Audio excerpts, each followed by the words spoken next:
नमस्कार दोस्तों, आज हमारी यात्रा का 37वां दिन है और आपकी मेरी हम सब की चहेती नंदी पहुंच चुकी है गुजरात के सबसे बड़े मतलब देश के सबसे बड़े जिले कच्छ में। आप देख सकते हैं मेरे पीछे जो बोर्ड लगा हुआ है उस पर लिखा हुआ है पूर्वी कच्छ जिले में आपका स्वागत है दोस्तों। और आप ये जो ब्रिज देख रहे हैं, ये ब्रिज करीब 1 से 1.5 किलोमीटर लंबा होने वाला है जो कि समुद्र के ऊपर बना हुआ है। दोस्तों, कई बार जो स्थानीय लोग हैं वो आपको गलत जानकारी भी दे देते हैं, क्योंकि हम जब पीछे आ रहे थे तो हमें करीब लोगों ने बताया कि इस पुल की जो लंबाई है वो करीब 10 किलोमीटर लंबी है। हालांकि ऐसा कुछ भी नहीं है दोस्तों, ये इसकी लंबाई 1 से 1.5 किलोमीटर है। हम आपको इस पुल की सैर कराएंगे दोस्तों और समंदर का नजारा भी दिखाएंगे, लेकिन उससे पहले हम किन तकलीफों से यहाँ तक पहुंचे हैं, किस जाम से जूझकर पहुंचे हैं और किस मस्ती से यहाँ पहुंचे हैं, वो आप पहले देख लीजिए। ये देखिए दोस्तों, गुजरात के पश्चिमी हिस्से से कैसे जो माल की सप्लाई है पूरे इंडिया में होती है। ये देखिए, ये ट्रेन मालगाड़ी जो है वो बड़े स्तर पर जा रही है। और ये देखिए दोस्तों, इस वक्त मैं अपनी एक ड्रीम साइकिलिंग कर रहा हूँ, क्योंकि आप देख सकते हैं बिल्कुल ट्रक ही ट्रक है, लंबा जाम है और इनके बीचों बीच से रॉन्ग साइड पे निकल रहा हूँ। क्योंकि बहुत ज़्यादा जाम है। देखिए, आपको दिखाता हूँ। ये देखिए, आप इस जाम के बीच से निकलना बहुत ही बड़ी चुनौती है।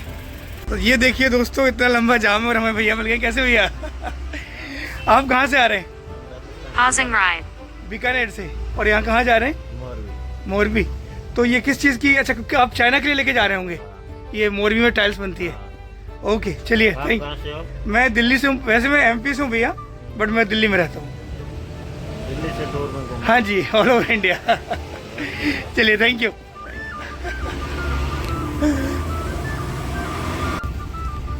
दोस्तों, ये देखिए, इतने लंबे जाम के बीच बादशाहत क्या होती है और बादशाह की फीलिंग क्या होती है, ये इस वक्त हमें आ रही है।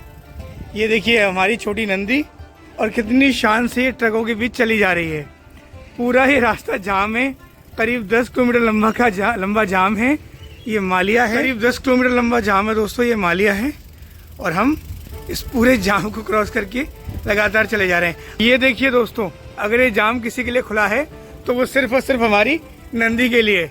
हट जाइए मेरे रास्ते से। क्या है? कैसे आप? क्या नाम है आपका? वीरा भाई। ये कितने दूर से ये जाम लगा हुआ है वीरा भाई? 1.5 घंटा हो गया। हो, और ब्रिज कितना दूर है यहाँ से? 4 किलोमीटर। 4 किलोमीटर। और मुझे ये नमक की खेती देखनी है, उसके लिए कहाँ से उतर सकते हैं? आगे रास्ता है?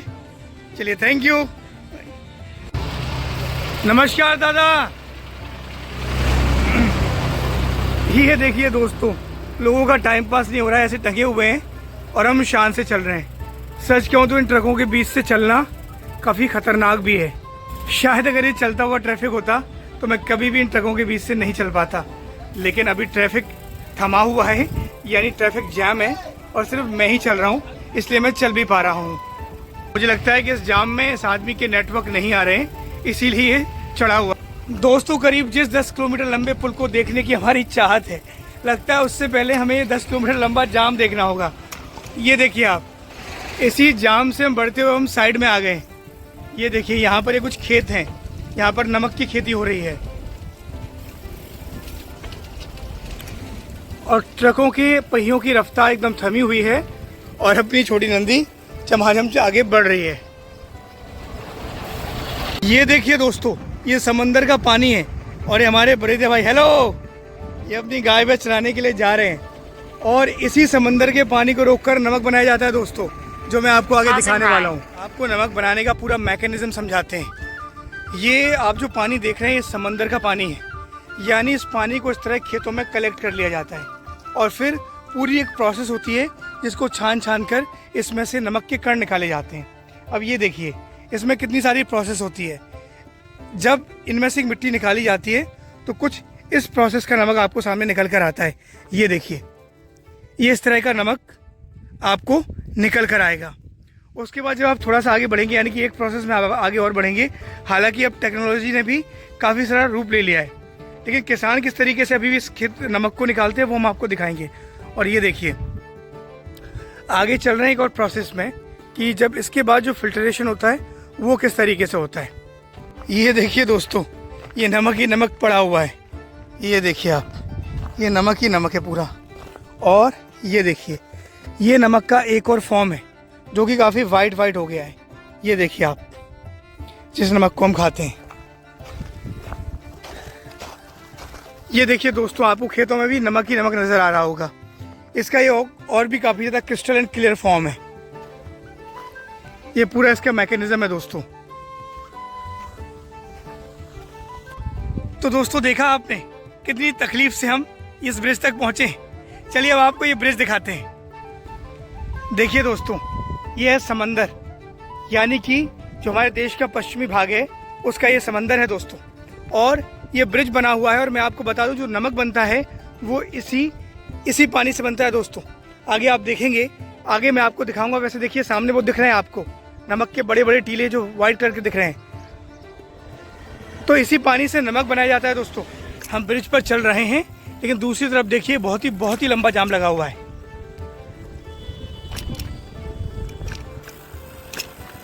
दोस्तों इस वक्त मैं इंडिया के सबसे खतरनाक रोड में से एक NH-27 पर चल रहा हूँ। खतरनाक इसलिए दोस्तों क्योंकि इस रोड पर आपको सबसे ज़्यादा ट्रैफिक देखने को मिलेगा, और जो स्पीड लिमिट है वो भी यहाँ पर केवल 40 रखी गई है।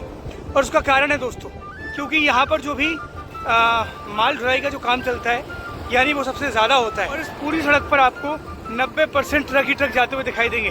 कार या बाइक या फिर अदर चीज़ें बहुत कम दिखाई देंगी। और साइकिल तो लगता है दोस्तों सिर्फ मेरी ही दिखाई दे रही है। और ये देखिए दोस्तों, हम लोग NH-27 पर चल रहे हैं और पास ही रेलवे लाइन निकली हुई है जो कि इलेक्ट्रिक है और देखने में काफ़ी खूबसूरत लग रही है। हम सूरजबाड़ी टोल प्लाजा पर पहुंच चुके हैं दोस्तों। सच बताऊं दोस्तों तो इस रास्ते पर चलने में बहुत ज़्यादा डर लग रहा है, क्योंकि जगह जगह एम्बुलेंस खड़ी मिल रही हैं, और जो स्थानीय लोग हैं जब मैंने पूछा तो बता रहे हैं कि ये बहुत ही ज़्यादा डेंजरस रोड है और किसी भी वक्त किसी को भी एम्बुलेंस की आवश्यकता पड़ जाती है। खैर अब भोले भंडारी को याद कर रहे हैं और उनसे प्रार्थना कर रहे हैं, भगवान सही सलामत सफ़र को पहुंचाइए। क्योंकि सच कहूँ तो अंदर से मैं डरा हुआ हूँ, लेकिन ये जो मुस्कान है इस सफ़र में वो ऐसी रहनी चाहिए जो कि जारी है। दोस्तों अब जो हमें अगला शहर मिलेगा वो मिलेगा सामख्यारी, जो यहाँ से करीब 13 किलोमीटर दूर है।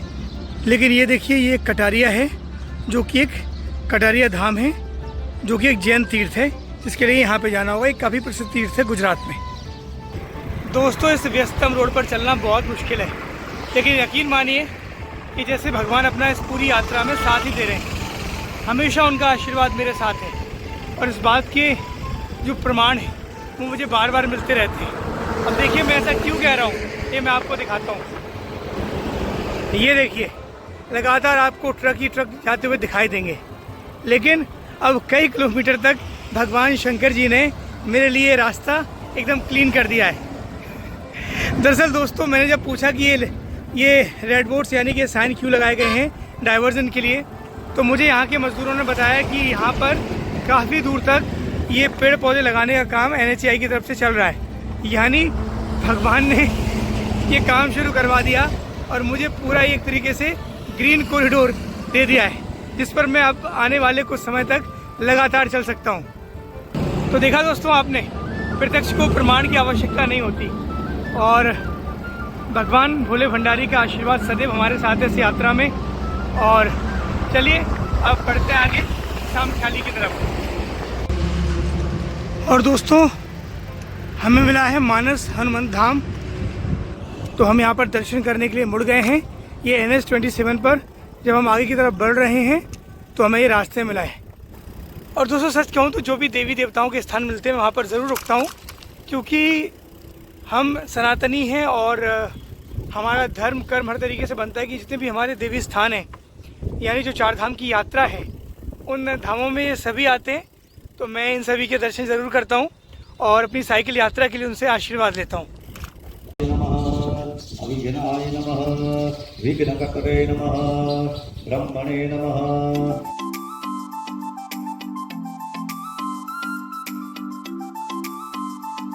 सो गाइस अब गुजरात में गर्मी ज़्यादा बढ़नी शुरू हो गई है। सो हम करीब 12 बजे यहाँ आ गए थे इस स्थान पर। ये मानस हनुमान जी का बहुत बड़ा स्थान है, और यहाँ के दर्शन करने के बाद अब चूँकि शाम के 4 बज गए हैं तो हम लोग यहाँ से निकल रहे हैं। यहाँ से करीब 40 किलोमीटर आगे मोगल माता का एक स्थान है, तो वहाँ पर आज रात को स्टे किया जाएगा, क्योंकि वो काफ़ी अच्छा स्थान है। तो हमें दर्शन भी करने हैं और इस बहाने वहाँ पे हमारा रुकना भी हो जाएगा और हमें माता रानी का आशीर्वाद भी मिल जाएगा और हम इसी बहाने आपको भी मोगल माँ के दर्शन करा देंगे। शाम के 5 बज गए हैं दोस्तों, और हम जो कि एक कच्छ ज़िले का ही एक टाउन है सामख्याली, हम वहाँ पहुँच गए हैं। ये सामने आप देखिए, ये सामख्याली का टोल प्लाजा है। और देखिए दोस्तों, मौसम भी कितना सुहावना और हसीन हो गया है। शाम के 5 बज गए हैं और अब बहुत ज़्यादा ठंडक हो गई है। तो दोस्तों, दिन भर जिस तकलीफ़ से हम जूझते हैं और जब मौसम ऐसा सुहावना होता है तो साइकिल चलाने की रफ्तार बढ़ जाती है और चेहरे पर एक अलग ही मुस्कान नज़र आती है। तो अब जो हमारी डेस्टिनेशन है यहाँ से करीब करीब 35 किलोमीटर है, जहाँ पर आज हम स्टे करने वाले हैं। चलिए चलते हैं आगे और मज़ा लेते हैं इस सुहावने मौसम का।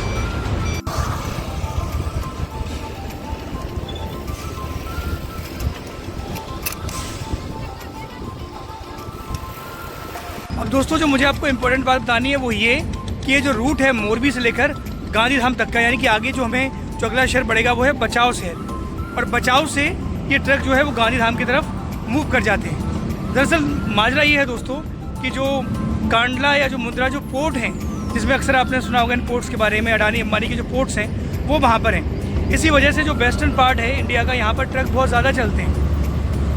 सो मोरबी से गांधीधाम तक हमें इन्हीं ट्रकों के बीच से गुजरना है।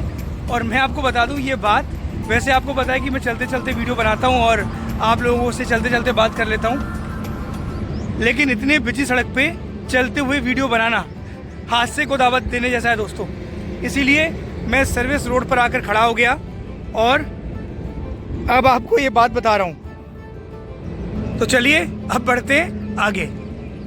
दोस्तों, आज यात्रा का 37वां दिन चल रहा है और पहली बार हमें अब हमारे सफ़र में बारिश मिली है।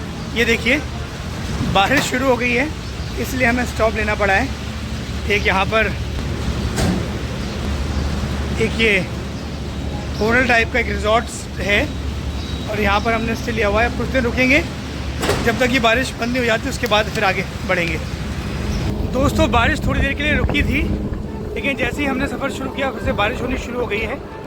खैर अभी बूंदाबांदी कम कम है, इसलिए हमें चलना ही होगा, क्योंकि हमारी जो डेस्टिनेशन है जहाँ हम आज रात रुकने वाले हैं वो यहाँ से करीब करीब 25 किलोमीटर है और बज गए हैं शाम के 6:30। सो हमें 1 आध घंटे साइकिलिंग अभी तेज़ी से करनी होगी। और वैसे हम शाम को साइकिलिंग नहीं करते, लेकिन ये एरिया थोड़ा सेफ़ है, हमने पता कर लिया है, इसलिए कोशिश करेंगे कि 7:30 बजे तक अपनी डेस्टिनेशन पहुँचे जाए। लेकिन इंद्र देवता मेहरबानी करेंगे तभी। तो लगता है बारिश आज हमारी हर तरीके से परीक्षा ले रही है और मंजिल तक पहुंचना बहुत ज़्यादा कठिन हो रहा है। ये देखिए, पूरी बारिश हो रही है। और नमस्कार भैया।